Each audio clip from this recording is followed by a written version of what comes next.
Hoje cabe-nos falar de Aristóteles.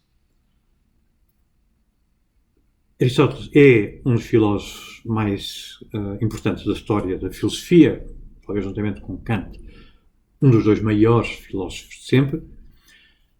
É certamente um dos mais exaustivos, ele falou sobre um pouco sobre tudo, mas para nós que estamos a estudar as ideias sociais e políticas tem um particular interesse. As filosofias políticas contemporâneas, que às vezes se diziam com as palavras que Marx usava para as teorias falsas, ideologias, são fundamentalmente teorias sociais ou políticas. Os partidos têm a sua ideologia, quer dizer, têm a sua visão do mundo, e a ciência política contemporânea quer fazer também uma análise teórica, neutra da realidade política. Fala de regimes, de constituições, de partidos, de eleições, mas estes devem ser observados com imparcialidade, do ponto de vista de Marx, como dizem os franceses. É também uma pesquisa teórica, portanto. Às vezes, a ciência política atual cunha expressões novas para ser mais precisa, como uma boa teoria. Portanto, uma democracia, é preciso especificar que tipo de democracia. Pode ser maioritária ou constitucional. O que é que são valores? Precisa arranjar umas métricas, umas medidas. Ver se os valores são predominantemente materialistas ou pós-materialistas ou expressivos. E por aí fora. A ciência política de Aristóteles é a matriz da nossa ciência política, do nosso conhecimento político, e ele usa essa expressão, ciência política, mas é fundamentalmente diferente da nossa. Em primeiro lugar, porque para ele a política deve ser vista na perspectiva do cidadão ou do governante que enfrenta questões concretas que é preciso resolver. Portanto, a sua visão não é essencialmente diferente da do senso comum. Vai mais longe, mas olha na mesma direção. Que não observa do exterior um fenómeno estranho, como um extraterrestre, que seria o fenómeno político. Não há nos seus livros nenhuma palavra técnica que seja alheia ao saber prático dos cidadãos gregos do seu tempo, nem tem ele nunca a pretensão de construir uma terminologia científica e menos ainda uma teoria. Chega a dizer, pelo contrário, que no domínio prático não é preciso ser tão rigoroso como no domínio especulativo ou teórico. Portanto, a sua descrição da ética e da política não quer ser neutra. Começa justamente por falar do que é o bem. Por estudar em que sentido é que se pode dizer que uma coisa é boa. Ora, esta diferença não deve espantar-nos. Só muito recentemente é que a política se tornou uma espécie de ciência teórica que se afastou radicalmente do inquérito aristotélico, nos métodos e na perspectiva, mas mesmo assim nós continuamos a usar o mesmo vocabulário que Aristóteles usou, mas o mesmo vocabulário básico, a começar pela palavra democracia, só que como homens modernos tentamos sempre torná-lo mais preciso, mais científico, mais neutro. Bom, uma das palavras que tomamos de empréstimo de Aristóteles é o conceito de cidadania. Mesmo agora que já não vivemos em cidades que são autogovernadas, como era frequente no tempo de Aristóteles, o conceito cívico, educação cívica, espírito cívico, ou a própria palavra política derivam da ideia de cidade, ou de civitas, em latim, ou de polis, em grego. Nestas edições das obras de Platão e de Aristóteles, infelizmente, às vezes, verte-se muito inexatamente a polis por Estado. E às vezes nas vossas traduções encontrarão, em vez de polis na República ou de politeia na República, o Estado ou a Constituição. As duas ideias são alheias ao vocabulário grego e a diferença é muito profunda. Quer dizer, a cidade antiga é diferente do Estado moderno porque a política grega não consiste, como hoje em dia, em tomar conta, em gerir toda a população que vive num certo território. A sociedade civil não se opõe ao regime, como hoje. Uma coisa é o que o Estado faz, outra coisa é o que os cidadãos associados entre si vão fazer. Isto, para Aristóteles, seria uma ideia estranha. A cidade, para Aristóteles, tem que ser fundada por homens, organizada por legisladores. A autoridade da cidade antiga não é uma espécie de pilotos que organizam um cruzeiro onde os passageiros se dedicam à sua vida privada na maior parte do tempo e de vez em quando são chamados a votar ou participar na vida política ativa, mas sem que isto seja a sua preocupação principal, ou pelo menos para a maioria deles. Ora, esta ideia, para Aristóteles, é uma ideia, não é desconhecida, mas é uma ideia infeliz. Na cidade antiga, todos estão envolvidos nas manobras do navio. Então, Platão, primeiro a falar da metáfora do navio político, mas justamente não há passageiros no navio. Quer dizer, há o piloto, há tripulantes e não há ninguém a viajar de graça no navio, a viajar à custa dos outros. Esses são os idiotas, aqueles que julgam que podem viver uma vida privada e que são indiferentes às tragédias da vida pública. A autoridade política antiga também não é como um soberano, não é um príncipe que existe, governa um país ou tem um Estado, uma propriedade e que gera essa propriedade, pelo menos os fluxos dentro dessa propriedade, um pouco como um guarda gera um parque florestal. Bom, não. Na polis, na cidade antiga, enquanto ela é autónoma, a parte livre da população é chamada a participar ativamente, podíamos dizer a militar, como num partido, numa instituição que é a cidade. Essa cidade tem como objetivo a excelência dos seus membros, a bondade dos seus membros. E, portanto, o inquérito ético visa a nobreza ou o bem, e o inquérito político visa o bem de todos os membros da cidade. Nenhum destes inquéritos é neutro, não é possível, não faz sentido as pessoas juntarem-se sem um propósito, sem um fim, porque a neutralidade tornaria obscuro aquilo que é o principal objetivo de uma vida nobre e o próprio objetivo da cidade, de reunir-se numa cidade, que é permitir que floresça aí a virtude ou a excelência. A ideia de excelência ou de virtude, a arete, é uma ideia que não corresponde à ideia de um hábito moral bom. É a ideia de que o homem tem que esforçar-se para conseguir a sua perfeição, aperfeiçoar os seus talentos, desenvolver os seus talentos. Mesmo os direitos naturais, Aristóteles fala do direito natural, uma ideia que nós geralmente atribuímos aos estoicos, mas tem raízes tão antigas como Sócrates, não é o direito do homem enquanto homem, não é? Mas é parte do direito político. O que é por natureza justo só se entende e só pode florescer num ambiente adequado, e o ambiente adequado, na opinião de Aristóteles, é a polis. Mas esta é a tese diametralmente oposta às teses posteriores de Hobbes, Locke e Rousseau, para quem o Estado civil implica afastar-se do Estado de natureza. E, portanto, de certa maneira, o Estado civil, a cidade, é, de alguma maneira, não natural. Esta perspectiva não era desconhecida de Aristóteles, mas Aristóteles opõe-se claramente a ela.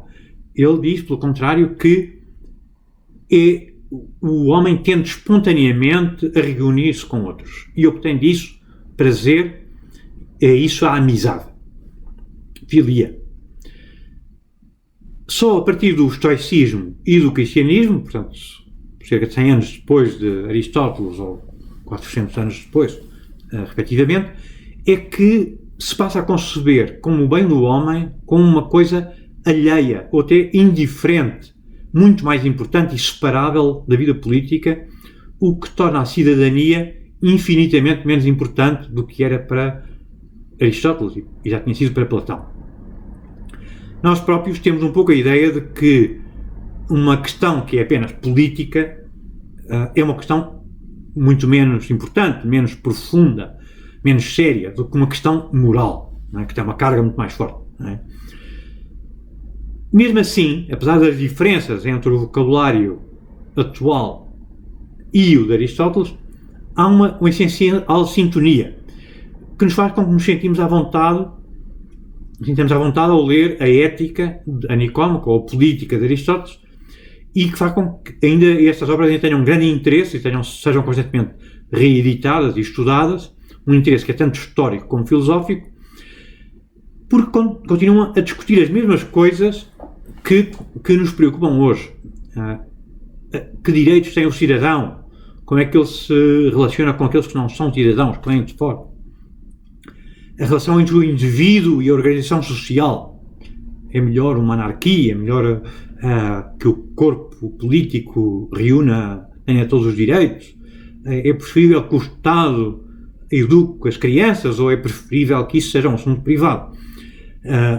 A própria relação entre a ética e a política. Queremos políticos que sejam virtuosos ou é melhor fechar os olhos às características privadas, à vida privada dos políticos? O que é a justiça distributiva ou comutativa? A justiça é na troca entre os cidadãos ou a punição dos crimes? O papel da lei, a importância dos regimes, a causa e os remédios das revoluções ou das mudanças políticas, a educação moral do cidadão, tudo isso continua a preocupar-nos e nós sentimos à vontade ao ler uma obra de Aristóteles, mas há uma razão fundamental para isso, que esta sensação de familiaridade na abordagem destas questões é também porque o essencial dos conceitos que nós utilizamos são conceitos justamente derivados de Aristóteles e que Aristóteles tomou a partir da visão do homem comum grego. Não é? Portanto, para nós eles são conceitos derivados, que nós sentimos que têm uma carga que foi sendo complicada ao longo da história da filosofia. Para Aristóteles eles são ainda a linguagem comum da rua.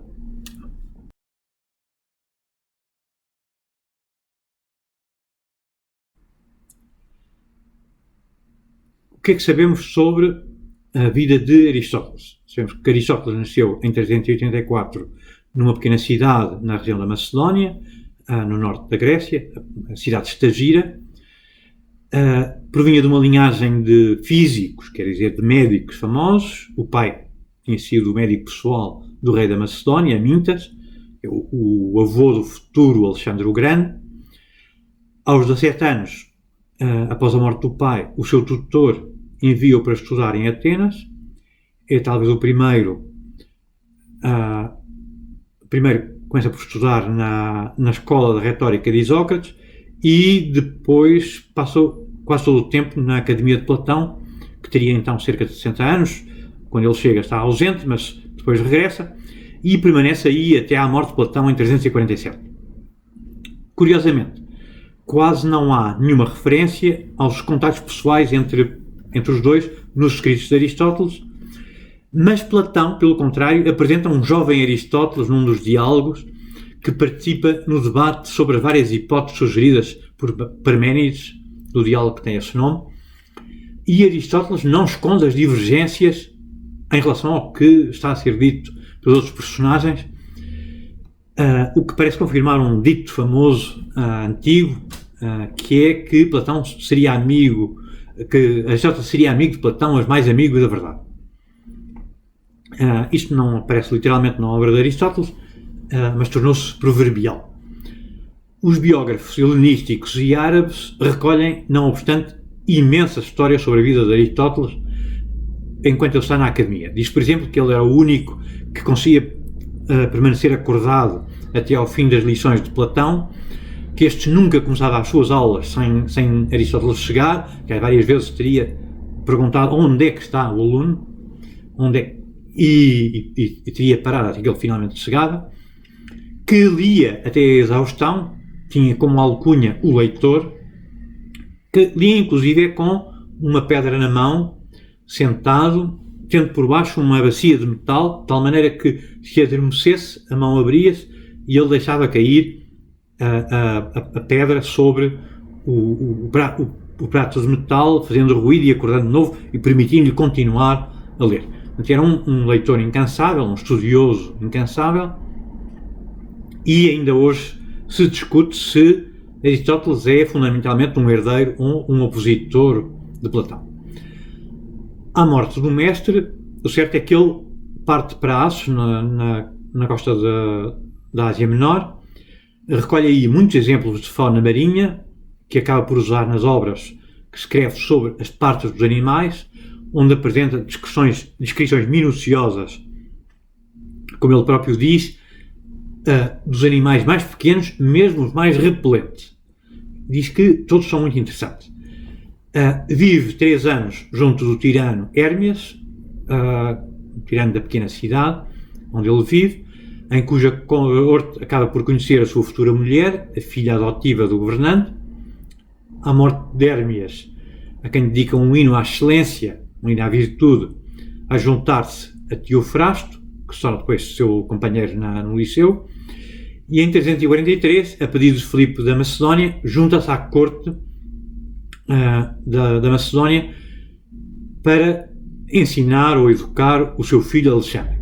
Discute-se muito sobre qual teriam as relações entre os dois, mas o certo é que Alexandre tem, na altura, 13 anos e que aos 15 já é um governante e um general ativo nos comandos militares, substitui até o pai temporariamente como regente quando o pai está ausente. Portanto, não é certo que Aristóteles tenha beneficiado muito da relação entre os dois, ou que Aristóteles tenha sido o seu principal educador. Aristóteles, no entanto, só regressa a Atenas 8 ou 9 anos depois, em 335, depois de 13 anos de ausência, e começa a ensinar numa área de exercício dedicada a Apolo, que era conhecido como Liceu, onde já Sócrates gostava de frequentar e de ensinar crianças. Leciona nesse ginásio, é um grande professor de muitos assuntos, sabe de botânica, de biologia, de lógica, de música, de astronomia, de medicina, de cosmologia, de física, de ética, de retórica, de política, de poética. Escreve sobre tudo isto, dá aulas sobre tudo isto.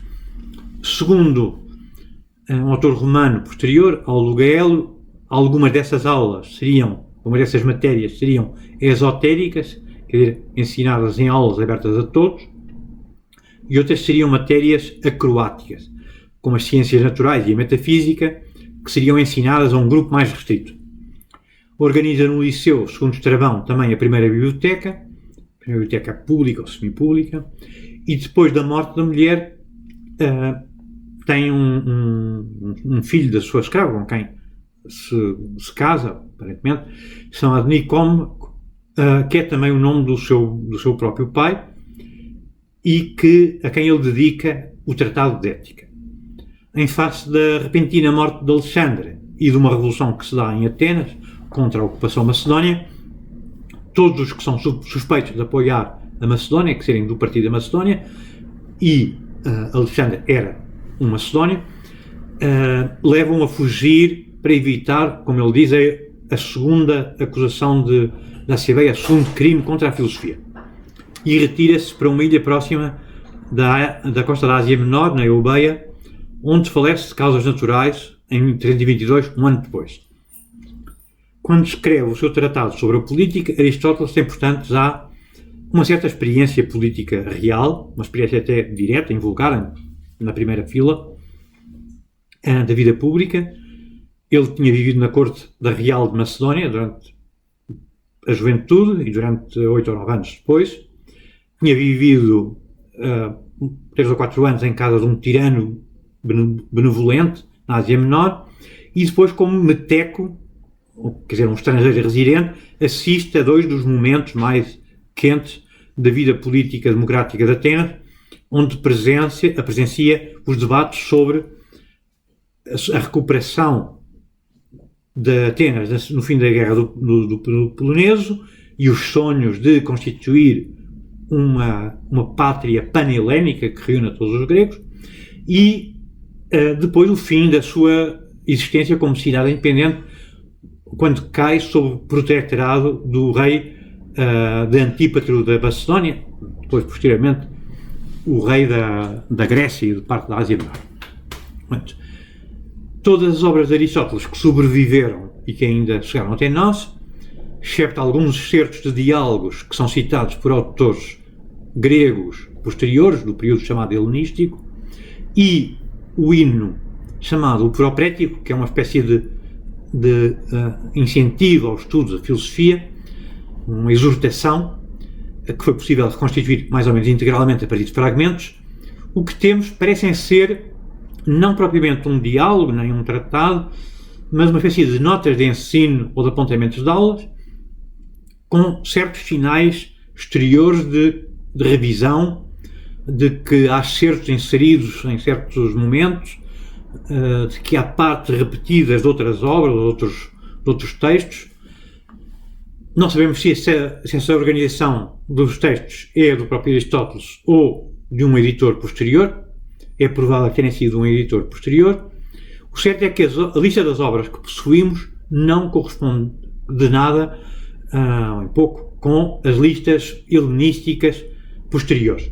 Portanto, a afirmação de Cícero de que as obras de Aristóteles seriam de grande beleza literária, evocador, não parece bater certo com aquilo que chegou até nós, que são, como digo, notas que parecem precisar dos comentários orais do professor, mas que têm um certo encanto, porque é fácil imaginar Aristóteles a pensar em voz alta, ou com avanços e recuos, com elipses, coisas que seriam preenchidas pelo comentário oral, com a parte, e tem um certo charme.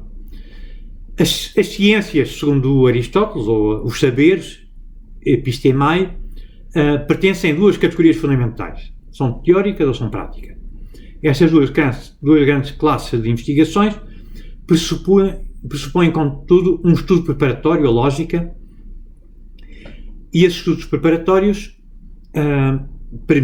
permitem justamente o acesso aos saberes teóricos com grande rigor e aos saberes práticos onde o rigor não é tão exigente.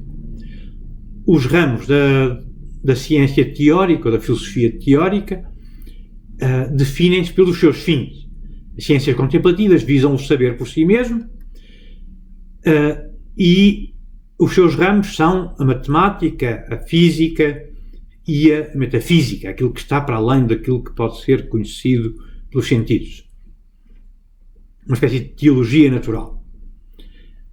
As ciências práticas seriam a ética, portanto, a nobreza do homem, a política sobre a vida do homem na cidade e, alguns no meio, a economia ou a gestão da casa.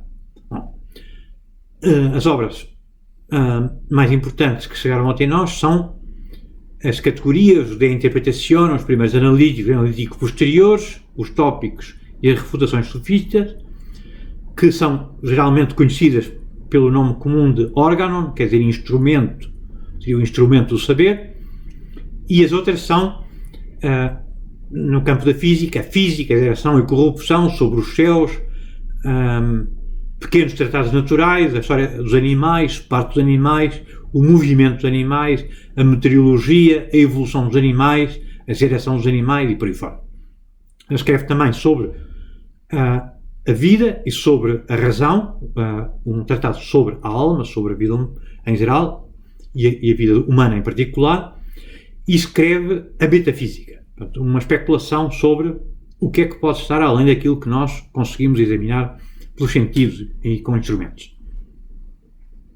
No campo da ética sobraram-nos três obras: a Ética a Nicômaco, a Ética a Eudônio e a Grande Ética.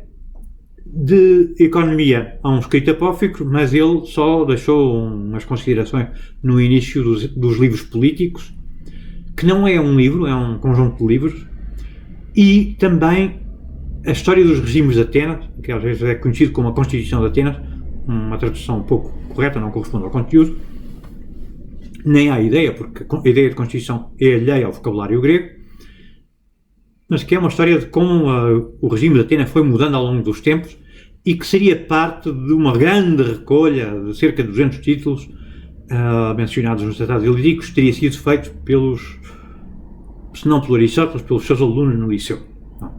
Portanto, de cerca de 200 títulos nas bibliotecas de Alexandria, sobram-nos 30 obras. Portanto, temos, ao contrário de Platão, que temos a obra completa, a obra de política de Aristóteles que temos é muito incompleta, muito parcial. Em resumo, Há muitas lendas à volta da vida de Aristóteles, mas o essencial é que ele nasce no princípio do século IV, em Estagira, no norte da Grécia. Nasce numa família de médicos da corte da Macedónia, é enviado a estudar para Atenas, onde ingressa na academia e conhece Platão. Está com Platão até ao fim da sua vida na academia, mas quando ele morre, parte para a Ásia Menor, faz uma série de estudos de biologia e é chamado de novo à corte da Macedónia, onde, segundo a lenda, é o tutor de Alexandre o Grande.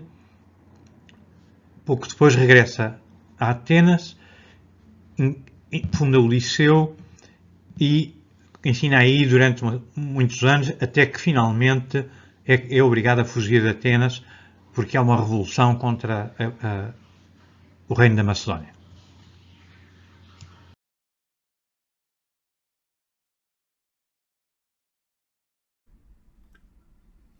Então, uma coisa que é importante notar desde já é que a palavra atual política, que deriva do grego politikos, relativa a polis, é o assunto dos tratados de Aristóteles, politiquê, e é uma abreviatura de politiquê episteme, ou ciência política. Portanto, Aristóteles pensava que as suas reflexões sobre política eram um genuíno conhecimento, mas era um conhecimento sobretudo prático.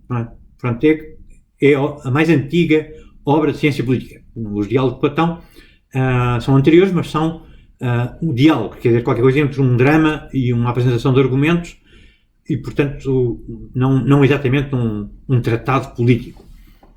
A palavra episteme designa qualquer saber, mas é, em sentido estrito, apenas os saberes teóricos sobre o mundo, os animais, o homem e o que está mais alá, portanto, o cosmos, o universo, e, portanto, quer dizer que a política, que para Aristóteles não faz parte desses saberes em sentido estrito, é um saber eminente prático, o que dispensa a mesma exatidão que ele exige nas ciências especulativas, mas que não dispensa uma enorme investigação.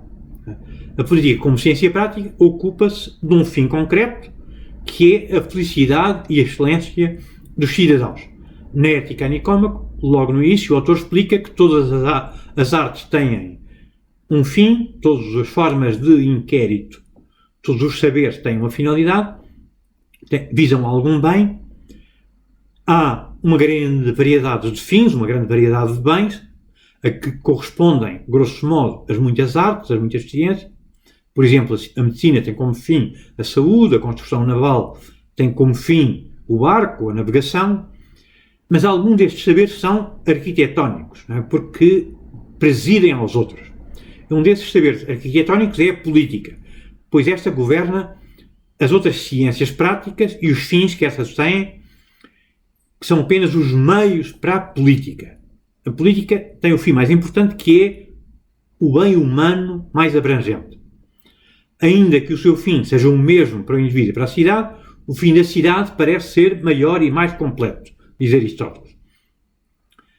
Pois, embora seja valioso para o indivíduo, é mais nobre e divino alcançá-lo para a nação ou a cidade. Portanto, regressando ao problema da natureza do inquérito político no fim da Ética a Nicômaco, Aristóteles reafirma que, assim como os tratados médicos são úteis aos médicos experientes, e também são só úteis a esses, as coleções de leis e investigações sobre os regimes são úteis àqueles que têm capacidade para fazer um bom juízo, aqueles que têm discernimento ou sensatez. Antes dele, infelizmente, os pensadores deixaram o assunto da legislação e do regime, politeia, insuficientemente explorado. Vimos que Platão, de facto, faz grandes especulações, mas são, sobretudo, especulações filosóficas, metafísicas, sobre a natureza da política. Ele, pelo contrário, embora vá investigar o que os seus predecessores fizeram, quer investigar o assunto a fundo e abordá-lo exaustivamente. E para isso tem que fazer três coisas. Primeiro, rever as contribuições com valor feitas pelos seus predecessores. Em segundo lugar, determinar, em face das descrições dos regimes, ou politeiae, que reuniu os fatores que preservam e destroem cada regime, ou cada espécie de regime, e as razões por que uns são bem governados e outros são mal governados, e finalmente decidir qual é o melhor regime e que leis e meios se devem empregar para levar a cabo esse melhor regime. Portanto, ele, nas suas palavras, e eu vou ler: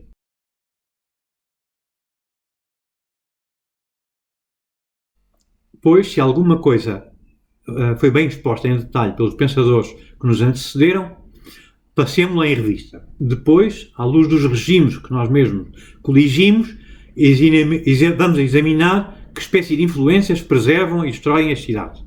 Que outras causas se deve o facto de serem umas boas e outras mal aplicadas. Após estudar estas coisas, teremos uma perspectiva mais ampla, dentro da qual talvez possamos distinguir qual é o melhor regime, como deve ser ordenado cada um deles e que leis, nomoi, e que costumes, até, lhe convém a fim de que esse regime torne o melhor possível. Quer dizer, a política tal como a concebe é justamente uma arte ou um saber arquitetónico que ele se chama Filosofia das Coisas Humanas, cuja primeira parte é apresentado na Ética e cuja segunda parte é apresentado no Tratado Político. A ciência política de Aristóteles, portanto, inclui os dois domínios, aquilo que chamamos filosofia moral e filosofia política. Tudo isto é, para Aristóteles, política. Mas é costume distinguir como a sua ciência política, ou dizer que a sua ciência política consiste, sobretudo, num conjunto de 8 livros reunidos sob esse título e que tem, grosso modo, como temas a natureza da cidade, polis, e da casa, oikos, em que ele discute as teorias dos seus antecessores e contemporâneos. Segundo, a contribuição dos seus predecessores para o estudo dos melhores regimes políticos das cidades, ou politeiae. O problema da cidadania, no livro 3º, e as diferentes espécies de regimes. No livro 4º, estuda os regimes inferiores ou defeituosos. No livro 5º, a forma de preservar ou destruir os regimes. E no livro 6º, uma discussão concreta dos regimes possíveis, que é a democracia e a oligarquia, os menos maus possíveis. E, por fim, no livro 7º e 8º, começa a esboçar a sua teoria do melhor regime, que temos incompleto, porque ele deixou incompleto, que acaba, alguns, na educação musical. Portanto, esta estrutura corresponde mais ou menos justamente ao programa de estudo que ele tinha definido, que eu li antes e que está descrito no fim da Ética a Nicômaco. Portanto, a obra que nos chegou, no entanto, parece menos um tratado consistente que uma coleção de ensaios ou de lições sobre vários aspectos que pode ter sido compilada por um editor posterior e não pelo próprio Aristóteles. Os eruditos costumam, inclusive, levantar problemas quanto à organização da obra. Uma primeira questão é a ordem dos próprios livros. Alguns autores argumentam, por exemplo, que o debate sobre a melhor regime, sobre a melhor Constituição, que está incompleto e que os livros 7 e 8 deviam seguir-se rapidamente ao livro 3º, porque há uma espécie de parágrafo que parece ligar os dois. E com efeito, um exame das referências cruzadas mostra que os livros 4, 5º e 6º formam uma série, assim como os livros 7 e 8 formam outra. E que essas séries parecem ignorar-se mutuamente. Portanto, isto podiam corresponder a lições diferentes ou tratos diferentes na elaboração do mesmo livro, uns com um foco mais utópico, outro mais empírico. Uma segunda questão, justamente, é a ordem de composição destes livros, e presume-se, a partir de um estudioso alemão, Jäger, se os livros não seriam começados pelos estudos mais utópicos e acabado, de acordo com a própria filosofia de Aristóteles, à medida que ele se afastou do seu mestre, Platão, em estudos mais empíricos, mais concretos. Em resumo, qual é a ideia fundamental a reter? É a ideia de que, para Aristóteles, a ética é uma parte da política. Portanto, o comportamento nobre, o comportamento que se deve ter, tem a sua plena realização na cidade, Portanto, a ética é uma parte da ciência política, de uma ciência mais abrangente, arquitetónica, que é a política. A política debruça-se sobre o que torna os cidadãos felizes.